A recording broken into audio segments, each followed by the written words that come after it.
दोस्तों, रशिया और यूक्रेन युद्ध में दो ऐसे हथियार हैं जो सबसे ज्यादा घातक साबित हुए हैं और इन दोनों ही हथियारों से शुरू में कोई उम्मीद नहीं की जाती थी। इसमें से पहला हथियार है ड्रोन और दूसरा हथियार है एंटी टैंक गाइडेड मिसाइल। और आज हम एंटी टैंक गाइडेड मिसाइल को लेकर ही बात करने वाले हैं। इस समय टैंक और आर्मर्ड व्हीकल को तबाह करने का सबसे आसान तरीका है वो है एंटी टैंक गाइडेड मिसाइल। और रशिया और यूक्रेन के युद्ध में हम पहले ही देख चुके हैं कि यूक्रेन की सेना ने रशिया के एडवांस से एडवांस टैंकों को एंटी टैंक गाइडेड मिसाइल की मदद से मार गिराया था।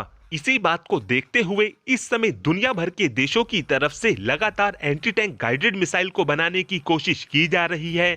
और आज डीआरडीओ की तरफ से कुछ रिपोर्ट में बताया जा रहा है कि हमने एक बिल्कुल ही नई एंटी टैंक गाइडेड मिसाइल का सफलतापूर्वक परीक्षण कर लिया है।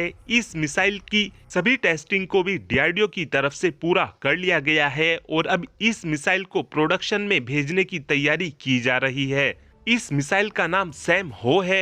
ये एक multipurpose anti tank guided missile होने वाली है। इस मिसाइल की खास बात यह होने वाली है कि इस मिसाइल को जब भी हम अपने टैंकों में इस्तेमाल करेंगे उस समय इस मिसाइल को फायर करने के लिए टैंकों के अंदर अलग से किसी लॉन्चर की जरूरत नहीं होगी, क्योंकि इस मिसाइल को टैंक में लगे नॉर्मल कैनन की मदद से भी फायर किया जा सकता है। और शुरू में इस एंटी टैंक गाइडेड मिसाइल को अर्जुन टैंक में लगाने का प्लान किया गया था। इस मिसाइल की मदद से हम काफी आसानी से दुश्मन देशों के थर्ड जनरेशन के टैंक और आर्मर्ड व्हीकल को काफी आसानी से चीरकर रख सकते हैं। और ये मिसाइल एक्सप्लोजिव रिएक्टिव आर्मर्ड को भी काफी आसानी से पेनिट्रेट कर सकती है। इस मिसाइल को मल्टीपर्पज मिसाइल इसलिए बोला जा रहा है क्योंकि इस मिसाइल की मदद से हम दुश्मन देशों के टैंक, आर्मर्ड व्हीकल, बंकर को तो तबाह कर ही सकते हैं, साथ में इस मिसाइल की मदद से हम दुश्मन देश के नीचे उड़ रहे हेलीकॉप्टर को भी काफी आसानी से तबाह कर सकते हैं।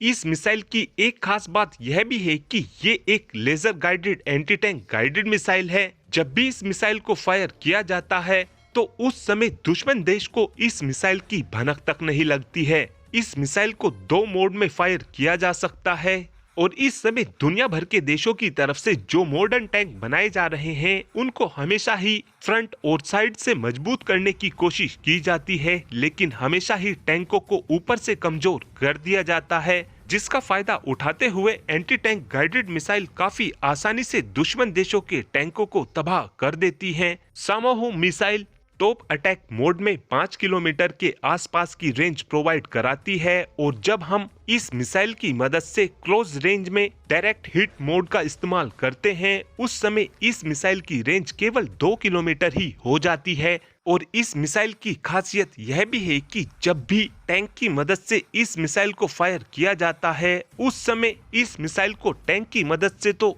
गाइडेंस दिया ही जा सकता है, साथ में इस मिसाइल को जरूरत पड़ने पर थर्ड पार्टी की मदद से भी गाइडेंस दिया जा सकता है।